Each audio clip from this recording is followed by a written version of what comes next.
తండ్రి అని దేవుకున్న చూసిన ఇక్కడ ఎజ్రాలో 7, 8, 9 అధ్యాయాలు మనం చూస్తే చాలా ప్రాముఖ్యమైన విషయాలు ఏంటంటే దేవుని కరుణా హస్తం తోడైనందున ఎజ్రా చేసిన ప్రతి ప్రార్థన దేవుడు విన్నారు.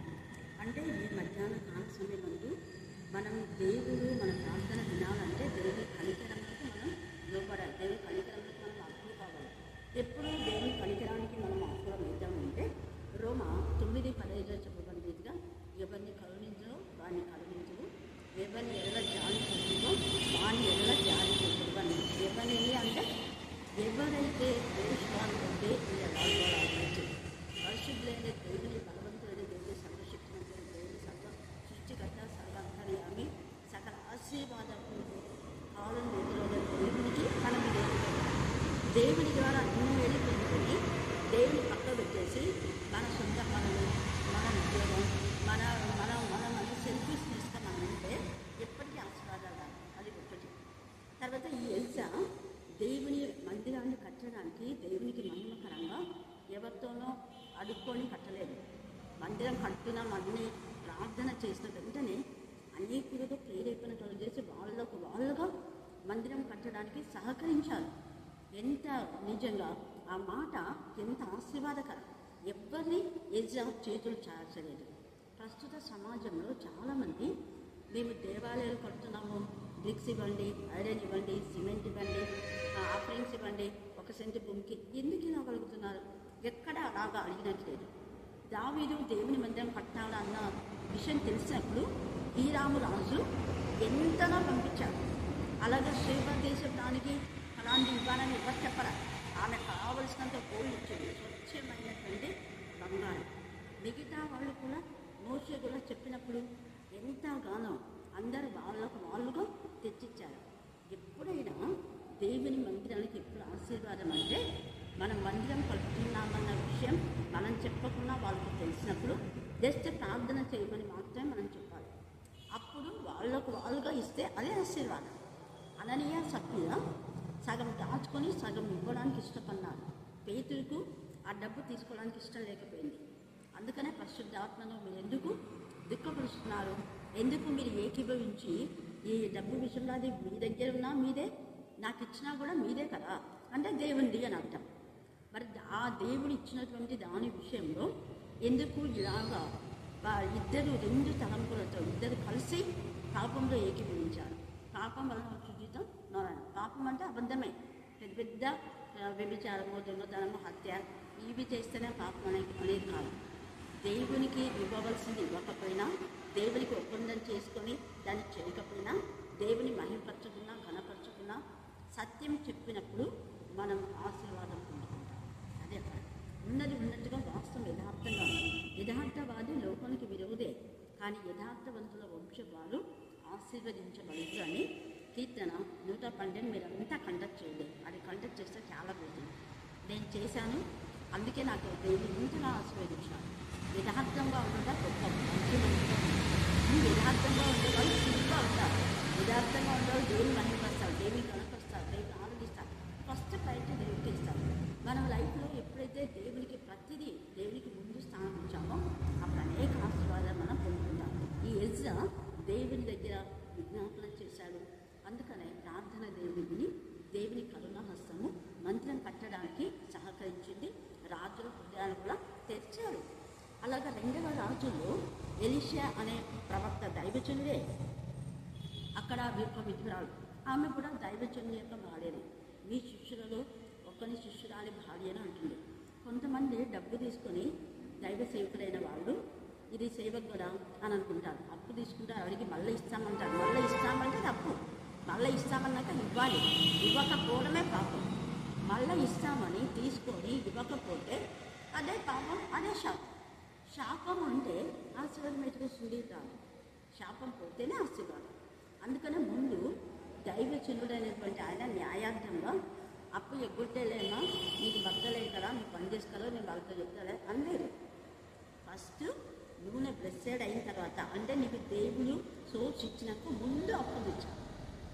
ఈ పని ఎవరైతే చేస్తారో వారికి ఖచ్చితంగా ఆశీర్వాదం. కానీ అప్పును అట్లనే పెట్టుకొని వచ్చిన దాన్ని ఇష్టానుసారంగా వాడి నా దగ్గర 50 అంటే ఏడున్నాయంటేనే ఉండవు. దేవుడు ఇచ్చిన ఆమె వెంటనే వచ్చి అన్నీ నిండినాయంటే బ్లెస్సింగ్స్ చెప్పు. అన్నీ నిండినాయి, అన్నీ నిండుకున్నాయి, కుండలన్నీ నిండాయి గారు. ఇంకేం ఖాళీగా లేవంటే ఏం ఖాళీగా లేవు. సత్యం ఎప్పుడైతే చెప్తారో సత్యం మనల్ని సర్వసత్యం గురించి అనిపిస్తాను. అప్పుడు దైవచనుడు కూడా ఏమన్నా అంటే చూడమ్మా, దేవుడు ఇచ్చినటువంటి దీన్ని ముందు అప్పు తెచ్చు, ముందు నువ్వు ఇల్లు కట్టుకో, ముందు నువ్వు పెళ్లి చేయి, ముందు ఉద్యోగాలకి లంచమి వాళ్ళకి వీళ్ళకి చెప్పాల, ఫస్ట్ అప్పు తెచ్చు. ఎప్పుడైతే ఆమె అప్పు తీర్చిందో అప్పుడు దేవుడు ఈ వాక్య భాగం నిందించి ఆశీర్వదించుకుందాక. ఆమె ఆమె ఆమె దేవ ప్రతి కథని మీరు మా జీవితంలో నెరవేర్చినారు. ఎప్పుడో నాకు ఇచ్చిన వాగ్దానం తండ్రి, మేము అడుగుపెట్టే ప్రతి ప్రదేశం ఫలవర్తంగా చేసినారు. మేము వెళ్ళే ప్రతి శాస్త్రాన్ని ఇవ్వండి, సంఘం కానివ్వండి, గృహం కానివ్వండి, ఏదైనా అది మీ మాట, మా భక్తి, మా శక్తి కాదు, మాటలు మీరే నెరవేర్చుకోండి. ఇప్పుడు ఇచ్చినటువంటి వాగ్దానం మా ప్రభావ మీరు నానాటికి బలాభివృద్ధి పొందడానికి దేవ సంవత్సరం జరుగుతూ ఉండగా మీ దయా కిరీటం మీ ఇంట్లోనే ఉంచి దేవ నా ప్రభావ ఏం కొత్తలు ఉన్నాయి వాటన్నిటిని మీరు తీర్చండి. చింతలు కూడా కొత్తలన్నీ తీర్చండి. సమృద్ధి దయచండి, భార్య భర్తలకు సమాధానం దయచేయండి. ముఖ్యంగా అక్సాకు దేవుని భయం, భర్తకు లోబడి చిత్తం దయచేయండి. ఈ చిత్తం అయితే నా ప్రభావ ఈ నెక్స్ట్ ఇయర్ అయినా బిడ్డ పని చేయడానికి పని పట్ల ఆసక్తి అయిపోయింది. పని చేయకుండా భోజనం చేయకూడదని మీరు చెప్పారు దేవ. ఆ మాట ప్రతి విశ్వాసి గ్రహించగల జ్ఞానం కలగొచ్చేది. మేము వెళుతుండగా మీ సన్నిధానికి మాతో కూడా వచ్చి దేవ జాతుని బట్టి, విద్యను బట్టి, నా ప్రభావ జ్యోతిని బట్టి, పవన్ బట్టి, మరి ఎత్తి మనోహర్, చిందు, అక్స, శ్యాము, సంధ్య, నా ప్రభ, నా తండ్రి అలాగనే పెద్దన యొక్క కుటుంబాన్నంతా కూడా మీ పలుమాపికంలో నాయన ఈ చిత్రం అయితే అన్నని జ్ఞాపకం చేసుకుని అన్న ఎంత విధేయతగా ఉన్నాడో మీకు తెలిసే తప్ప లేదా ఎంత సమర్పణ చూపే మీకు అన్నీ తెలిసిన ఆయన మరి శాంతి త్వరగా ఇందులో జాయిన్ కావడానికి మార్గం సాధించండి. వినడ చిరుశక్తులు దయచేయండి, వాటిని పేరు దయచేయండి. దేవ కాంతి పూర్ణ మానసు దయచేయండి, పరిశుద్ధమైన జీవితం దయచేయమని ప్రారంభిస్తున్నాం. మీ సన్నిధిలో దూరాడుతున్నాం, కనికరించండి, కృప దయచేయండి, కృప దయచేయండి. దేవ నాన్నకు మా కృప నాకుండా మేము ఎక్కడ దేవ చెడ్డ పేరు కాకుండా మేము అందరూ మేము కనపరచాలి. నాన్న ఎంత ఆశ్రయించినారో మమ్మల్ని ఆస్వాదిస్తున్నారు. నాన్న ఇచ్చిన బ్లెస్సింగ్స్ మాకందరికి ఇచ్చినందుకు నేను స్తుతిస్తూ మమ్మల్ని మా ఆత్మను నిశ్చితంగా సమర్పిస్తూ మరి చెవులు కూడా చేపట్టిన ఆ పనిని మీరు ఆస్వాదించండి. మనసాక్షి తగ్గించేలా డబ్బులకు అమ్మకు నా ప్రభావం జ్ఞానాత్మక నింపమని పూర్ణ ఆరోగ్యం బలాన్ని శక్తిని దయచమని యేసు శక్తి గల నామమున ప్రార్థిస్తున్నాం తండ్రి. ఆమేన్ ఆమేన్. జాతి కాపు ఆత్మశుద్ధి ఫలములు నీ తండ్రి నిల్వచేయు నిత్య జీవనిధులు. నీతి పూత జాతి కాపు ఆత్మశుద్ధి ఫలములు నీ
ఐశ్వర్యవంతునైతిని, నాకు బహు ఆస్తి దొరికెను. నా కష్టార్జితంలో దేనిని బట్టి శిక్షకు తగిన పాపము నాలో ఉన్నట్టు ఎవరునూ కనుపరచలేరని ఎఫ్రాయిం అనుకుంటున్నాడు. అయితే ఐగుప్తి దేశంలో నుండి మీరు వచ్చినది మొదలుకొని యెహోవానగు నేనే మీకు దేవుడను. నియామక దినములలో మీరు డేరాలో కాపురం ఉన్నట్టు నేనికను మిమ్మల్ని డేరాలో నివసింపజేతును. ప్రవక్తలతో నేను మాట్లాడుచున్నాను, విస్తారమైన దర్శనములను నేను ఇచ్చిన్నాను. ఉపమాన రీతిగాను అనేక పరిమాణములు ప్రవక్తల ద్వారా మాట్లాడుచున్నాను. దేవుని తన పరిశుద్ధ వాక్యం మనం దీవించి ఆశీర్వదించాలి. ఇక్కడ ఉన్నాయి, ప్రార్థన చేస్తున్నాం. ప్రేమ నమ్మకం గల ప్రియ పరలోక తండ్రి, మీ కృపా ప్రేమ మహదర్శి బట్టి ప్రశస్తమైన మీ సన్నిధానములకు వధింపబడిన గొర్రెపిల్ల రక్తానికి ఎంత స్తుతించా కూడా తక్కువే ప్రభా. మరి ఉదయం వేళ కర్నూలుకు వెళ్ళి నా ప్రభ నా తల్లి డాక్టర్ సుజాత వారి యొక్క కుటుంబాన్ని బట్టి, నా తల్లి అరుణమక్క కుటుంబాన్ని బట్టి, దేవా డాక్టర్ మా తల్లి రాజు వారి యొక్క కుటుంబాన్ని బట్టి ప్రార్థన చేయమని చెప్పిన వారందరినీ మీ కరుణాపీఠంలో ఎత్తిపడుతున్నాం. మేము ఆ కుటుంబాలు దేవా నా తల్లి మీ కృపచొప్పున జ్ఞాపకం చేసుకోవడం కృప దయచేస్తున్నారు. అలాగనే మేము వెళ్ళినటువంటి గృహం మా తల్లి ఎంసీ మనోహర్ కుటుంబాన్ని బట్టి, జోస్విన్ నా ప్రభా పవన్ వారి కుటుంబాన్ని బట్టి, జాక్లిన్ రుతు వారి కుటుంబాన్ని బట్టి, దేవా ఆలివర్ తల్లి ఆక్సా వారి కుటుంబాన్ని బట్టి ఎంతగానో వందాడు స్తోత్రం చెల్లిస్తున్నాం. ఈ కుటుంబాలన్నింటిలో నా తల్లి మీ ఆత్మ కృపరింపదయచండి, మీ రక్తం తోకించండి. వారి ప్రతి అక్కడ ఔషధాన్ని జయిస్తున్నా ఎత్తించమని ప్రార్థిస్తున్నాం. మరి ప్రత్యేక రీతిలో మాట్లాడుతున్న కృష్ణవేద పట్టుకుని మేము స్తుతిస్తున్నాం. ఈ రాత్రి వేళ అనేక పనులకు వెళ్ళి అలసిపోయినప్పటికీ మీ సన్నిధికి వచ్చిన బిడ్డలు, చిన్న బిడ్డలు ఎంత చక్కగా ప్రతి దినం దేవాన్ని లేఖన భాగం వారి హృదయంలో మీరు రాస్తున్నారు. అందుకు మేము స్తుతిస్తున్నాం. మీ ధర్మశాస్త్రం దేవుడ హృదయాల్లో మీరు లిఖింప చేసే దేవుడుగా ఉన్నందుకు మేము స్తుతిస్తున్నాం. దేవ మీకే స్తోత్రం, మీకే స్తోత్రం, మీకే స్తోత్రం. భవిష్యత్తులో చివరి దాకా వారి లేఖన భాగాల ప్రకారం వారి జీవితాన్ని మలుచుకోవడానికి మీ కృపాను దయచేయమని ప్రార్థిస్తున్నాం. చదవన్న లేఖన భాగం ఆశించి విరించి మా అందరి జీవితంలో మీరు ఫలింపచేయమని ప్రార్థిస్తున్నాం. మీ కోపం తెప్పించే పనుల నుంచి విడిపించమని ప్రార్థిస్తున్నాం.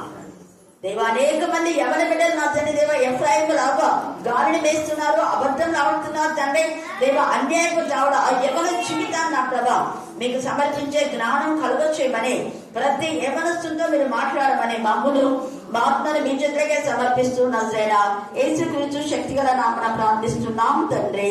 ఆమేన్, ఆమేన్, ఆమేన్. ఎఫ్రాయిము చేసే దేవునికి అవివేకమైన పనులకు దేవునికి చాలా కోపం వస్తుంది. అందుకనే ఈ రోజు మన ధ్యాన అంశం ఏంటంటే దేవునికి కోపం తెప్పించే పనులు మనం చేయకూడదు. ఏమి దేవునికి కోపం తెప్పించే పనులు అంటే 12వ అధ్యాయము 1వ వచనంలో మనం నిన్న ధ్యానం చేసుకున్నాం. బుధవారం బైబిల్ స్టడీలో ఎఫ్రాయిము ఏం చేస్తున్నా గాలిని వేస్తున్నాడు. గాలి అంటే ఏమని చెప్పుకున్నాం? గాలి అంటే ఏమని చెప్పుకున్నాం? గాలికి ఏం పోతుంది? మరి గాలి ఎగరగొచ్చేది. గాలి ఏంటిది? ఎగరగొచ్చేది. అంటే గాలి 2 విధాలైన గాలులు ఉన్నాయి. మంచి గాలి ఉంది, చెడ్డ గాలి ఉంది. అవునా కదా? మంచి గాలి ఉంది, చెడ్డ గాలి ఉంది. మంచి గాలి వీచినప్పుడు, బలమైన గాలి వీచినప్పుడు పరిశుద్ధాత్మతో శక్తితో వాళ్ళు నింపబడే రాయబడింది కదా. ఇంకా కొన్ని గాలులు ఏం చేస్తాయంటే మనకు చెడు వాయువు కలుగజేసే అనారోగ్యాలు వస్తాయి. అలాగా ఈ యొక్క గాలి, ఆ మంచి గాలైనా చెడ్డ గాలైనా ఏదైనా పొట్టును ఏం చేస్తుంది? ఎగరగొడుతుంది. ఎగరగొట్టేటటువంటి పొట్టు జీవితం లాంటి వ్యక్తులను దేవుడు క్షమించాలి. దేవుడు ఎవరిని ఇష్టపడతానంటే ఫలించి అభివృద్ధి పొంది విస్తరించి ఆశీర్వాదములకు కారకులుగా ఉండేవాడు. ఎవరైతే ఆశీర్వాదములకు కారకులుగా ఉంటారో వాళ్ళని దేవుడు ఆశీర్వదిస్తాడు, సంతోషపడతాడు. ఆశీర్వాదం అంటే దేవుడు మనకి ఇచ్చిన దాన్ని బట్టి మనం దేవుని స్తుతించాలి. స్తుతించడం ద్వారా మనం బ్లెస్డ్ అయిపోతున్నాం. ఎంతసేపు మాకేం లేదు, మాకేముంది అనేసి ఏం లేదు అనుకుంటా దేవునికి ఇవ్వాల్సింది ఇవ్వకుండా, ఇతరులకు హెల్పింగ్ నేచర్ లేకుండా మాకేడుంది అని అనుకుంటే నీకు యాడ్ లేకుండా పోతాయి. ఈ ఎఫ్రాయిం అది ఒక కోపం. ఇంకొక రకం ఏమంటే వాళ్ళు మాకేం తక్కువ లేదు, గర్వం, అహంకారం, మాకంతా జ్ఞానం ఉంది, మేము వాక్యం చెప్తాం, మేము ప్రాణం చేస్తాం, మేము పాడతాము, మాకు అన్నీ వచ్చు అనే అహంకారం. లేకపోయినా కూడా ఉన్నట్టుగా బిల్డప్ ఇచ్చేటటువంటి అహంకారమైన మనసు, కోపం దేవునికి, అది కూడా కోపమే. అందుకని నువ్వు ధనవంతుడవని నువ్వు అనుకుంటున్నావు, కానీ నువ్వు ఎవరు? దరిద్రుడవే. అది ఎంత చక్కగా ప్రకటనలో చెప్తున్నాడు. మీరు చదువుకోండి, మీకు అంతా తెలుసు కాబట్టి చదువుకోండి. ప్రకటనలో ఎంత చక్కగా నీకు నీ 3వ అధ్యాయంలో ఉంది. ప్రకటన 3వ అధ్యాయంలో నీకు నీవు అనుకుంటున్నావు ధనవంతుడవని, కానీ నువ్వు దేవుని దృష్టిలో దరిద్రుడవే. ఎందుకు నువ్వు ధనవంతుడు అని అనుకుంటున్నావు అంటే, ఇక్కడ ఎఫ్రాయిం చేసిన పని వాళ్ళు కూడా చేస్తున్నారు. గాలిని వేసే విధానంలో వాళ్ళ బతుకులు ఉన్నాయి. వాళ్ళు గాలికి అంటే ఎగరగొట్టే పొట్టు లాంటి జీవితంలో వాళ్ళు ఉన్నారు. దేవునికి విరోధమైన పాప పనులు చేసేవాళ్ళు అనమాట ఎఫ్రాయిం. అబద్ధములన్నీ కూడా ఎంత ఇదిగా చూడండి. తూర్పు గాలిని వెంటాడుచున్నాడు, మానక దినమెల్లా అబద్ధం ఆడుచు. ఒక రోజు కాదు, ఎన్ని రోజులు అంట? గట్టిగా దినమెల్లా అబద్ధం చెప్పే వాళ్ళు ఉంటే మానుకుందాం. మనం ఎప్పుడు మన నోటి నుంచి సత్యమే రావాలి. మన మాట అవునంటే అవును, కాదంటే కాదు. అబద్ధం ఆడి పెద్దలు యెహోవాకు, అబద్ధికులు నరక గంధకాల్లో ఉంటాము. నష్టం కలిగినా అబద్ధం ఆడకూడదు. కీర్తన 15లో ఉంది. వారు మాట ఇస్తే మాటకి కట్టుబడాలి. కట్టుబడే జీవితంలో మనం ఉండాలి. యథార్థమైన జీవితంలో మనం ఉండాలి. యథార్థవంతుల వంశవారిని దేవుడు ఆశీర్వదిస్తాడు. కీర్తన 112లో చాలా బ్లెస్సింగ్స్ ఉన్నాయి, మీరు తర్వాత చదువుకోండి. ఇక్కడ ఈ ఎఫ్రాయిము దేవుని చేత ఆశీర్వదించబడి మళ్ళా దేవునికి విరోధమైన పాపం చేస్తూ దేవునికి కోపం పుట్టించినాడు. దేని ద్వారా కోపం అంటే, ఎఫ్రాయిము వారు కనానీయుల వర్తకుల వంటి వారై అన్యాయపు శాస్త్రం వాడుక చేసేది. కనానీయులు అంటే అన్యులు. కనాను వాళ్ళు ఎవరు? అన్యులు. కనాను స్త్రీ వచ్చి మత్తయి సువార్త 15వ అధ్యాయం 22వ వచనం చదవండి. మత్తయి సువార్త 15వ అధ్యాయము 22వ వచనం.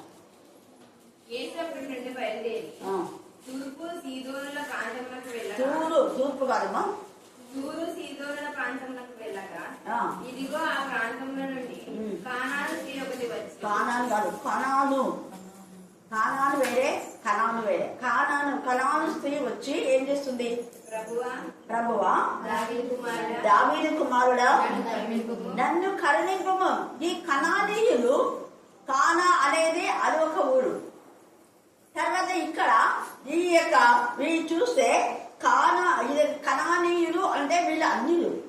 ఈ అన్యులు అనేటువంటి వీళ్ళు దేవునికి విరోధంగా ఉంటారు. దేవుని చూడటం లేదే, భయం భక్తులు లేకుండా అన్యులైన వాళ్ళు దొంగ త్రాసు పెట్టారు, అబద్ధంలో మాట్లాడుతుంటారు.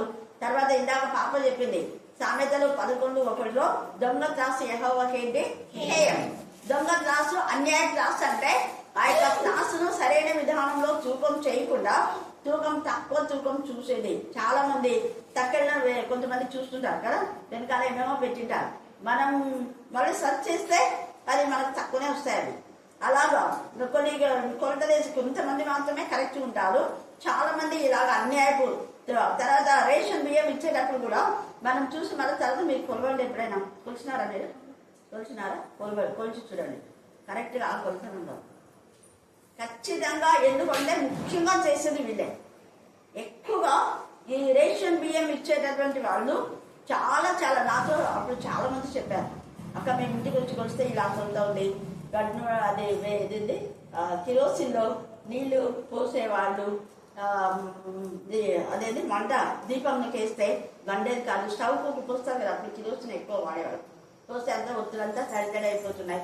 ఎట్లా తెలుసు మీకు నీళ్ళు పోస్తున్నారు అంటే అవి ఒత్తులంతా తడితడిగా ఉన్నాయి. చూడండి ఎంత ఇవన్నీ చేసిన వాళ్ళని దేవుడు క్షమించాడు. ఇవి చెయ్యొద్దు, దేవుని మీద భయభక్తి కలవంటే కోపం. ఇలా చెప్తారా అని చెప్పిన వాళ్ళ మీద కోపడతారు. ఇక్కడ దేవుడే కోపడుతున్నాడు. దేవుడికి ఎంత కోపం వచ్చిందో చూడండి. ఈ యొక్క ఎఫ్రాయిము దేవునికి చెందిన వాడై ఉండి దేవునికి ముద్దు బిడ్డ, దేవుడి ఎందుకు భయభక్తి కలవాడుగా ఉన్నాడు. దేవుడు నడక నేర్పాడు, దేవుడు ఇతనికి అన్ని నేర్పించాడు. అయితే ఇలా దేవుడి ద్వారా అన్ని నేర్చుకొని పడిపోయి అన్యులతో కలిసి, కనానీయులు అంటే అన్యులు, అక్కడ అన్యులతో అయినటువంటి కనాను స్త్రీతో యేసయ్య అంటాడు, అమ్మ నేను ఆ యొక్క నా పిల్లలకు మాత్రమే రొట్టెలు వేయడానికి వచ్చాను, కానీ నా పిల్లలు రొట్టె ముక్క తీసి కుక్కలకు వేయట మంచిది కాదు అంటే కుక్కలు అన్నిలు కుక్కలుగా అక్కడ భావించాడు. కుక్కలు అంటే అర్థమైంది అంటే వాళ్ళు పాపం చేస్తారు, కక్కుతారు, ఒప్పుకుంటారు, మళ్ళీ పాపం చేస్తారు. మానక. ఇక్కడ కూడా మానక అబద్ధం చెప్పేది. మళ్ళీ ఎవరైనా కదా గట్టిగా గద్దిస్తే సత్యం మళ్ళీ అబద్ధం చెప్పేది. అలాగా కక్కిన కుక్కతో సమానం. వీడి కుక్కలు అంటే ఆమె ఎంత నిజంగా అంత ధనికురాలు. నేను కుక్కనా, నేనేం చేసినా అదే ఇది అనింది ఆమె. ఒక్క మాట మాట్లాడు. ఏమనింది? అవును నేను కుక్కనే. మరి కుక్కలాంటి స్వభావం. మన వాళ్ళ స్వభావం దేవునికి విరోధంగా ఉంటే దాన్ని కవర్ చేసుకుంటారు మళ్ళా. అంటే అబద్ధం ఒకటి, మళ్ళీ అబద్ధాన్ని కవర్ చేయడం ఒకటి. మీరు ఇలాంటి వాళ్ళంటే అలాంటి వాదం కాదు అన్నట్ల మళ్ళీ మేమేం చేస్తున్నామని బిల్డపిస్తుంటాం. ఇక్కడ ఇంతగా ఈమె ఒప్పుకుంది, అవును మేము అలాంటి వాళ్ళమే, అయినా మీరు తిన్న తర్వాత బల్ల కింద పడతాయి కదా అయ్యగారు, ఆ ముక్కలు మాకు ఇస్తే చాలండి. ఎంత విధేయత! యేసై ఎంత సంతోషపడ్డారు. ఈ ఎఫ్రాయిము దేవుని బిడ్డ అయింది, కనానీయులతో చేరి అన్యాయపు త్రాసు అలవాటు చేసుకున్నాడు. ఒకటేమో పైన గాలిని వేశాడు, తర్వాత అబద్ధం ఆడాడు, దినమెల్లా అబద్ధం ఆడుతున్నాడు, బలాత్కారం చేయుచున్నాడు. చూడండి, ఒకటి గాలిని వేస్తున్నాడు, తర్వాత అబద్ధం ఆడుతున్నాడు, బలాత్కారం చేస్తున్నాడు, తర్వాత అశ్షూరీలతో సంధి అంటే వాళ్ళ అన్యులు, వాళ్ళ కనానీయులతో సంధి చేసి వాళ్ళతో అన్యాయపు త్రాసు. నాలుగవది, తర్వాత బాధ పెట్టవలన కోరిక వారికి కలదు. ఐదవ కోరిక. ఇవన్నీ దేవునికి విరోధమైన విధానంలో ఉండి ఏమనుకుంటున్నాడంటే నేను ఐశ్వర్యవంతును, ఇట్లా నువ్వు ఐశ్వర్యం నాకేం తక్కువ ఉందిలే అని కొంతమంది అంటారు. ఏమి తక్కువ లేదు, కానీ పని పాట లేకుండా కూర్చొని తింటుంటారు. ఎలా తింటున్నారంటే లంచం, లేదంటే అక్రమ మార్గంలో వాళ్ళని బెదిరించి వీళ్ళని బెదిరించి పంచాయతీలు పెడితే అక్కడ దౌర్జన్యంగా డబ్బులు దోచుకోవడం. పంచాయతీ పెద్దలన్నీ కూర్చుంటే ఎంతో ఒక 10 నిమిషాలు, గంట అనుకోండి కదా. గంటకు ఏదో టిఫిన్ తెప్పించి భోజనం తెప్పిస్తే ఓకే, కాదు, డబ్బులు కావాలి. ఎందుకంటే మాకు తెలిసిన వాళ్ళే ఉన్నారు, పంచాయతీ తెంచేసి అందుకని 3,000 కావాలని 3,000 తీసుకున్నారు. ఎంత అన్యాయం చూడండి. మంచి మాట మాట్లాడితే అలాగా పేద వాళ్ళ దగ్గర 3,000 తీసుకుంటే అదేమన్నా లాభమా? అట్లాగా నువ్వు మళ్ళీ ఇల్లు కట్టుకుంటే దేవుడు ఏమంటున్నాడు చూడండి, నాకు బహు ఆస్తి ఉంది అనుకున్నావు, నీ ఆస్తి అక్రమమైన ఆస్తి. వేరే వాళ్ళ పొలాన్ని దోచుకొని, వేరే వాళ్ళ ఇల్లు దోచుకొని, వేరే వాళ్ళ యొక్క డబ్బులు దోచుకొని, ఇంకా కొంతమంది రెంట్కు మాకు ఇల్లు కావాలి కొంచెం మీరు సహాయం చేసి పెట్టరా అన్నారనుకో, వీళ్ళు రెంట్ మాట్లాడతారు. ఇల్లు రెంట్ మాట్లాడితే వాళ్ళు ఓనర్ చెప్తాడు 6,000 అని చెప్తారు. వీళ్ళేం చెప్తారు 7,000 అంట రెంట్, దాన్ని దిగండి, మాకు 7,000 ఇవ్వండి, నేను ఓనర్కి పంపిస్తున్నాను అంటే 1,000 రూపాయలు ఎవరికి? వీళ్ళకి. ఇట్లాంటివి నాకు అన్ని తెలిసినా చెప్తున్నా, నేను తెలియని కాదు. తర్వాత నేను వీడియో తీసేటప్పుడు కూడా రికార్డింగ్ ఇవి ఉంటాయి కదా, అవి అంటే మేము రికార్డ్ చేస్తాం చూడు, వాటిని మామూలుగా అయితే 100కు అవి 6-7 వస్తాయి, కానీ 5 ఇచ్చి 200 తీసుకునే వాళ్ళు నా దగ్గర. నాకు తెలియదు. తర్వాత నేను షాపుకు పోయి క్యాజువల్గా చూసి ఇక్కడంతా టేప్ రికార్డ్ చేసేవి ఉన్నాయి మీ దగ్గర అంటే, ఉన్నాయి మేడం, 100కు 5 అన్నారు. షాక్ అయిపోయినా నేను. అదేంటి నా దగ్గర 200 తీసుకున్నారని. తర్వాత అడిగితే మొక్కలంతా మార్చుకోవాలి. మళ్ళీ ఏమంటున్నారు వాళ్ళు, నేను ఏమని చెప్తాను, మీరు కర్నూలుకి వెళ్తే తీసుకురండి అంట. మరి వీళ్ళేం చెప్తారు, రానుకొని ఛార్జీలు అంట. అంటే ఇది రికార్డ్ కోసం వింటాను, పోతే తీసుకురాని నేను చెప్పిన. మళ్ళీ చూడండి, కవర్ చేసుకోవడం. ఇంకా ఇలాంటివి చాలా వీడియో తీసి, వీడియో 500 అయితే 1,500 అన్నాం. వీడియో కలగడానికి అక్కడ 500 అతనికి ఇచ్చింటాడు, తర్వాత నా దగ్గర 1,500 చెప్పింటాడు. నేను తర్వాత వాళ్ళ దగ్గరికి వచ్చిన తర్వాత ఎంక్వైరీ చేస్తే 500 ఇచ్చినాడు మేడం అన్నాడు. ఇలాంటివి అన్ని చేసి అక్రమమైనది దేవుడు ఏం చేస్తావు కోరుకుంటున్నాడు. మళ్ళీ వీళ్ళు ఎవరంటే వాక్యం చెప్తుంటారు, ప్రార్థన చేస్తుంటారు, సంఘంలో చలామణి పెత్తనాలు చేస్తుంటారు. అశ్షూరు దేశంలో వారు అపవిత్రమైన వాటిని తిందురు. అలాగనే సంఘంలో ఏదైనా చెడిపోయిందంటే దాని ఖర్చు 2,000 అయితే 5,000 రాసుకోవడం. మైకల్ రిపేర్ ఖరాబ్ అయ్యేది, దానిలోకి ఎంతనో. ఇవన్నీ సంఘాల్లో చాలా సంఘాల్లో జరుగుతున్న వాటినే మీ ముందు పెడుతున్నాం. అప్పుడు దేవుడు వర్షక్రమంలో ఈయన ఎఫ్రాయిమును అడిగినట్టుగా అక్కడ అందరూ వెళ్తే అడుగుతాడు దేవుడు. నువ్వు ధనవంతుడమని అనుకున్నావే, నువ్వేం పెద్ద నీకు నిజాయితీగా ఉన్నవాడు అనుకున్నావు, నీకు బతుకంతా ఇది చూడని పెడతాడు. ఇక్కడ చూపించినాడు. ఇక్కడ ఎఫ్రాయిము అనుకున్నాడు ధనవంతుడని, కానీ దేవుడు ఎఫ్రాయిము యొక్క బ్రతుకును బయట పెట్టేస్తున్నావు. నువ్వు అన్యాయపు త్రాసు ఉంది నీకు, నువ్వు అబద్ధం ఆడుతున్నావు, తర్వాత అన్యులతో సహవాసం చేశావు, తర్వాత తర్వాత నువ్వు బాగా ఆస్తి సంపాదించుకుని అనుకున్నావు, అది అక్రమమైన ఆస్తి. అందుకనే నాకు ఆస్తి దొరికెను, నా కష్టార్జితంలో దేనిని బట్టి శిక్షకు తగిన పాపము నాలో ఉన్నట్టు ఎవరినూ కనపరచలేదు, నన్ను ఎవడేమీ చేసుకోలేదురా అంటారా లేదా అంటున్నారా? దౌర్జన్యం అక్రమం చేసి వేరే వాళ్ళని దోచుకొని చెప్పుకోపో నన్ను ఎవడేం చేసుకోలేదు, దానినే గర్వం అహంకారం అంటారు. దేవుడు వాటన్నింటినీ ఎదురుపెట్టి ఎఫ్రాయిమ్తో మాట్లాడుతున్నాడు. నీ బ్రతికేందో బయట పెడతా ఉన్నాడు అక్కడ. చూడండి, తర్వాత అంటున్నాడు, ఎవరినూ కనుపరచలేదని ఎఫ్రాయిము అనుకుంటున్నాడు. అయితే ఐగుప్తు దేశంలో ఉండి మీరు వచ్చేది మొదలుకొని యెహోవానకు నేనే మీకు దేవుడను, నేనే కదా మీకు దేవుడను, నువ్వు స్వబుద్ధి ఆధారం చేసుకుని ఇలా తలస్తున్నావా? సామెతలు 3:8 చదవండి. సామెతలు 3:8. నీ స్వబుద్ధిని ఆధారం చేసుకోవద్దు అని ఉంటుంది అక్కడ. స్వబుద్ధిని సొంత ఆలోచన ఎఫ్రాయిము వెళ్ళిపోతున్నాడు. తర్వాత సామెతలు 23:2-4 చదవండి. 2-4 దాకా. ఇందాక పిల్లలు చెప్పారు. త్వరగా పంటలు నేర్చుకున్నావు చెప్పొచ్చు కదా. నీవు తిండిపోతు అయినా నీ గొంతుకు ఏం పెట్టుకోవాలా? తిండిపోతు. చాలా మంది తిండి పెళ్లిళ్ళు అంటే కుటుంబాలు పోతాయి, మనవరాలతో సహా. ఏదైనా ఫంక్షన్ చర్చిలో అంటే మొత్తం ఫ్యామిలీ అంతా ఉంటారు. అందరు కాదు, కొందరు గురించి చెప్తున్నాడు. కానీ దేవుడు ఒక రోజు అడుగుతాం, తిండిపోతు అయితే నీ గొంతుకు ఏం పెట్టుకోవాలట? కత్తి పెట్టుకో. ఎంత బాగా చెప్తున్నాడు. తర్వాత చూడండి, నియామక దినములలో మీరు డేరాలలో కాపులం ఉన్నట్టు నేను ఇకను మిమ్మల్ని డేరాలలో నివసింపచేయుదును. ప్రవక్తలతో నేను మాట్లాడి ఉన్నాను. ప్రవక్తలను పంపి మీ తప్పులన్నీ బయట పెడితే వీళ్ళు మా తప్పులు ఎంచుతున్నారు కాబట్టి వీళ్ళు మాకు వాక్యం చెప్పకూడదు, వేరే వాళ్ళు కావాలి, అంతే కదా. ఇలా దేవుడు పంపిస్తున్నాడు. పంపిస్తే ఏం చేశారు వాళ్ళు? దేవుడు పంపినటువంటి వారిని వాళ్ళు ఆనర్ చేయటం లేదు. ప్రవక్తలతో నేను మాట్లాడి ఉన్నాను, విస్తారమైన దర్శనలు నేను ఇచ్చి ఉన్నాను, ఉపమాన రీతిగా అనేక పర్యాయంలో ప్రవక్తల ద్వారా మాట్లాడి ఉన్నాను. నిజముగా గిలాదు చెడ్డది చెప్పేస్తున్నాను. నిజముగా నిన్ను నీవనుకున్నావు గిలాదు, నేను చెడ్డదాన్ని. ఆమోసు 5వ అధ్యాయం 5వ వచనం చదవాలి. ఆమోసు 5:5.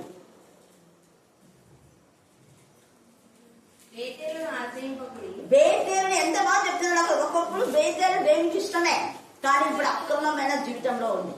ఎఫ్రాయిముకు ఉన్నటువంటి ఆలోచనలు బేతేలుకు ఉంది. అందుకనే బేతేలుని ఆశ్రయించొద్దు అంటున్నాడు.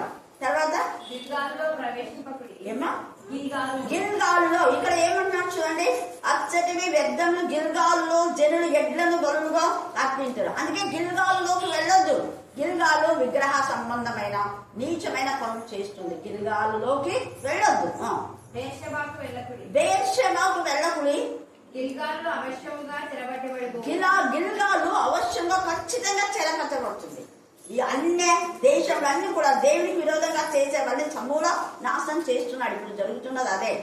అందుకనే గిల్గాలులో జనులు ఎడ్లను బలుగా అర్పిస్తున్నారు. అయితే మీరు యెహోవాను ఆశ్రయించండి అంటే యెహోవాను ఆశ్రయించడం లేదు. లోకస్తులతో అన్యులతో సహవాసం చేస్తుంది ఎఫ్రాయిం. దేవునికి ఇష్టమైన బిడ్డ, ముద్దు బిడ్డ, కానీ దేవునికి బహు ఘోరమైన కోపం పుట్టించేటటువంటి అబద్ధం, మానక అబద్ధాలు ఆడుతున్నారు, అన్యాయం చేస్తున్నారు, బలాత్కారం చేస్తున్నారు, వేరే వారిని దోచుకుంటున్నారు. చూడండి ఇంకా అంటున్నారు, వారి బలిపీఠములు దున్నిన చేని గని వాళ్ళ మీద ఉన్న రాళ్ళు కుప్పవలే ఉన్నాయి. దేవుడు వాటన్నిటిని దున్ని పడేసినాడు. బలిపీఠాలన్నీ కూడా కొట్టి పడేసినాడు. తర్వాత అన్నాడు, యాకోబు తప్పించుకొని సిరియా దేశంలోనికి పోయాను, భార్య కావాలని ఇశ్రాయేలు కొలువు చేశాను. చూసినారా, భార్య కోసమే కొలువు చేసినాడు. ఎవరు? యాకోబు. భార్య కావాలని అతను గొర్రెలు కాచాను. ఒక ప్రవక్త ద్వారా యెహోవా ఇశ్రాయేలులను ఐగుప్తులో నుండి రప్పించాను. ప్రవక్త ద్వారా వారిని కాపాడాను. ఎవరా ప్రవక్త? ఎంత సింపుల్ పుస్తకం అయితే చూడండి, మళ్ళీ చెప్తాం చూడండి. ఐగుప్తు దేశంలో నుండి రప్పించాను. ఎవరి ద్వారా అంటే ఒక ప్రవక్త ద్వారా. ఒక ప్రవక్త ద్వారా యెహోవా ఇశ్రాయేలీయులను ఐగుప్తులో నుండి రప్పించాను. మరి ప్రవక్త ద్వారా వారిని కాపాడాను. ఐగుప్తులో నుంచి, ఇనుప కొలుములో నుంచి, చీకటిలో నుంచి, ఆకలితో అలమటించే ఆ ప్రదేశం నుంచి వాళ్ళని తీసుకొచ్చి అక్కడ మరి సమృద్ధి అయినటువంటి జీవితంలో ఎంత చక్కగా అక్కడ మనం చూస్తున్నాం. చూడండి, ఎఫ్రాయిము బహు ఘోరమైన కోపం పుట్టించాను కనుక అతనిని ఏలిన వాడు అంటే దేవుడు అతను చేసిన నరహత్యకై అతని మీద నేరం మోపును. మళ్ళీ నరహత్య కూడా చేసినాడు, అబద్ధం ఆడుతున్నాడు, బలాత్కారం చేస్తున్నాడు, దొంగతాసు అన్యాయతాసు చేస్తున్నాడు, అన్యాయంగా డబ్బులు సంపాదించుకున్నాడు, నాకేం లేదులే ఏం కాదులే అనుకుంటున్నాడు. అక్కడ కూడా ప్రకటన మూడులో నువ్వు దౌర్భాగ్యుడు, దిక్కుమాలిన వాడు, దిగంబరుడు, గుడ్డివాడు, నీ బతుకు నీకు సరిగ్గా కనిపించలేదు, నీకు నీవుగా అధికారం అనుకుంటున్నావు, నీకు నీవుగా ఆస్తి సంపాదించుకుని మాకేం తక్కువ లేదు అనుకుంటున్నావు. కానీ అప్పుడే 30 లక్షలు ఉంటాయి. అప్పుడే 30 లక్షలు పెట్టుకొని బిల్డప్ ఇస్తుంటారు కొంతమంది సిగ్గు లేకుండా. ఏం తక్కువ లేదన్నదో విర్రమిగుతుంటాం. చూడండి ఎంత ఇదిగా ఇక్కడ ఎఫ్రాయిము ఘోరమైన కోపం పుట్టించారు కనుక అతన్ని ఏలిన వాడు అతను చేసిన నరహత్యకై అతని మీద నేరం మోపును. అతడు పరులకు అవమానం కలగజేసినందుకే నేను అతను అవమానపరచను. ఎందుకు అతన్ని అవమానపరచను అంటే నిర్దోషిగా ఉన్న వాళ్ళని బాధ పెట్టాడు, నిర్దోషిగా ఉన్న వాళ్ళకు బాధ కలుగజేశాడు. అన్యాయంగా వాళ్ళ ఆస్తిని లాక్కున్నారు, అన్యాయంగా వాళ్ళు చేసేది ఏదైనా కూడా అలాగ అన్యాయంగా మనం ఒకరు తీసుకుంటే న్యాయంగా తీసుకోవాలి. ఒక్కరు వేసిన పునాది పైన పెత్తనాలు చేయకూడదు. ఒక్కరు వేసిన పునాది పైన నేను వేయను అన్నాడు కదా పౌలు, మరి ఎంత చక్కగా అలాగా యథార్థంగా అంటే రక్షణ అనేది ఒక పునాది. ఆ రక్షణ అనే పునాది అన్యులలో ఎవరో రక్షణ ఇస్తే వాళ్ళకు వాక్యం చెప్పి వాళ్ళకు నేను రక్షణ ఇచ్చిన వాళ్ళ ఇంతమంది రక్షించబడ్డారు అని మనం మరి బిల్డప్ వేయడం పోదు. నిజంగా రక్షణ లేని వాళ్ళ రక్షణలోకి నడిపించడమే నిజమైన పునాది. అంటే దేవుని వాక్యం తెలియని వారి అన్యులను అనేక మంది అన్యుల ప్రభువుకు నడిపించాలి. అన్యులు కాకపోయినా ఒకవేళ క్రైస్తవులని నామకు వస్తే ఉండి భయంకరమైన పాప ఊళ్ళలో తాగుల్లో, వ్యభిచారంలో, దొంగతనంలో, హత్య నేరంలో, మరి లవ్యవేశలో, ఆత్మహత్య ప్రయత్నంలో ఉండే వాళ్ళను కాపాడడమే నిజమైన పునాది. హల్లెలూయా, హల్లెలూయా, హల్లెలూయా. భయంకరమైన దొంగను మార్చాడు యేసయ్య. గరబ్బ మారినాడు, రెండవ దొంగ మారినాడు. అలాగే మార్చాలి, తాగుబోతులను మార్చాలి. అప్పుడు నిజమైన దేవుని శక్తి వాళ్ళ ప్రభావితమైనట్టు మనకు రుచి. అలాంటి వాళ్ళే దేవుని యొక్క శిష్యులైన మనం కూడా దేవునికి మహిమకరంగా కోపం పుట్టించకుండా ఎఫ్రాయిం లాగా అబద్ధం చెప్పకుండా సత్యం చెప్పాలి. న్యాయమైన విధానంలో మనం నడుచుకోవాలి. అన్యాయపు బ్రతుకులొద్దు. అన్యాయపు త్రాసైనా అన్యాయ బ్రతుకైనా ఒకరు దోచుకోవడమే అన్యాయం అంటే, ఒకరి కష్టార్జితం తీసుకోవడం అన్యాయం అంటే, అన్యాయస్తులు దేవుని రాజ్యంలోకి వారసులు. కాబట్టి మనం న్యాయంగా, నిజాయితీగా, యథార్థంగా ఉండి దేవుని ఆశీర్వాదాలు పొందుకుందాం. దేవుడు ఈ లేఖన భాగాన్ని దీవించి ఆశీర్వదించుగాక. ఆమేన్, ఆమేన్, ఆమేన్. కొనియాడబడుతున్న ప్రభావ మీకే వందనములు, మీకే స్తోత్రములు, మీకే స్తోత్రములు, మీకే స్తోత్రములు నా తండ్రి. ప్రభు ఈ రోజున నా తండ్రి ప్రభు ఎంతోమంది ప్రభు మట్టికి మళ్ళీ పోయి ఉన్నారు, కానీ ప్రభు మాకు ఇచ్చిన యొక్క ధన్యటువంటి వందనములు, స్తోత్రములు, స్తోత్రములు ప్రభు. అయ్యా మనిషిని జ్ఞాపకం చేసుకుంటకు మీరు ఏ పాటగారు ప్రభు, మీకు నిజంగా అంటే కదా ప్రభా, మీకే స్తోత్రం, మీకే స్తోత్రం, మీకే స్తోత్రం ప్రభా. మేము ఏ పాటి వారం ప్రభా, మీకే స్తోత్రం. అయినప్పటికీ ప్రభా మీ ప్రేమతో నా తండ్రి మమ్మల్ని జ్ఞాపకంలో నా తండ్రి చేసుకుంటున్నందుకు వందనములు, స్తోత్రములు, స్తోత్రములు ప్రభా. అయ్యా మీ ఆజ్ఞ లేదే నా తండ్రి మేము ఒక్క అడుగు అయినను నా తండ్రి ముందరికి వేయలేం ప్రభా. మీ ఆజ్ఞ లేదే నా తండ్రి మేము ఇక్కడ ఇంతవరకు నా తండ్రి మేము బ్రతకలేం ప్రభా. అయ్యా నా తండ్రి మీరు మమ్మల్ని జ్ఞాపకం చేసుకుంటున్న విధానం బట్టి వందనములు, స్తోత్రములు, స్తోత్రములు ప్రభా. అయ్యా నా తండ్రి అక్కను నా తండ్రి అక్క తీగ పరిచయను నా తండ్రి అభివృద్ధి చెందిస్తున్నందుకు వందనములు, స్తోత్రములు ప్రభా. ఏసయ్య అక్క చేసే ప్రతి ప్రయాణం అంతట్లో ప్రభా మీ కాంతలో ఉంచినందుకు వందనములు, స్తోత్రములు ప్రభా. అక్కలు మీరుండి నా తండ్రి మాతో మాట్లాడుతున్న ప్రతిరోజును బట్టి వందనములు, స్తోత్రములు, స్తోత్రములు ప్రభా. అయ్యో మమ్మల్ని మేము నా తండ్రి ప్రభా పరిశీలించుకునే హృదయాన్ని నా తండ్రి మాకు ఇచ్చినందుకు వందనములు, స్తోత్రములు, స్తోత్రములు ప్రభా. మీకే స్తోత్రం, మీకే స్తోత్రం నా తండ్రి. ప్రభా ఏసే ఆఖరికి నా తండ్రి బలాన్ని శక్తిని నా తండ్రి దయచేయమని మొదలుపెట్టుకుంటున్నాను ప్రభా. మీకే స్తోత్రం, మీకే స్తోత్రం, మీకే స్తోత్రం నా తండ్రి. ఇక్కడికి వచ్చినటువంటి ప్రతి ఒక్క బిడ్డను నా తండ్రి ప్రభా పేరు పేరు వస్తున్నగా దీవించి ఆశీర్వదించండి ప్రభా. మీకే స్తోత్రం, మీకే స్తోత్రం నా తండ్రి. అలాగే ప్రభా ఎంతమంది వృద్ధులు ఉంటున్నారు ప్రభా, ప్రతి వృద్ధుల కోసం నా తండ్రి ప్రార్థిస్తున్నాం ప్రభా. నా తండ్రి ఎంతమంది అయితే ప్రభా నెత్తి నొప్పితో బాధపడుతున్నారు నా తండ్రి, ప్రతి ఒక్కరి కోసం నా తండ్రి మీ యొక్క నా తండ్రి పాదల చెంత అర్థిస్తున్నాను ప్రభా. మీకే స్తోత్రం, మీకే స్తోత్రం, మీకే స్తోత్రం నా తండ్రి. ప్రభా ఏసే తిప్పివేయని నా తండ్రి అప్పం వల్ల మేము ఉండకుండా ప్రభా ఏసే ప్రతిరోజు నా తండ్రి వాక్యంలోను ప్రార్థనలోను నా తండ్రి మేము ఎదుగులాగా సహాయం చేయమని పెట్టుకుంటున్నాం ప్రభా. సహవాసానికి నా తండ్రి దూరంగా ఉండకోకుండా ప్రభా, నా తండ్రి సన్నిధానానికి నా తండ్రి మేము పరిగెత్తుకుని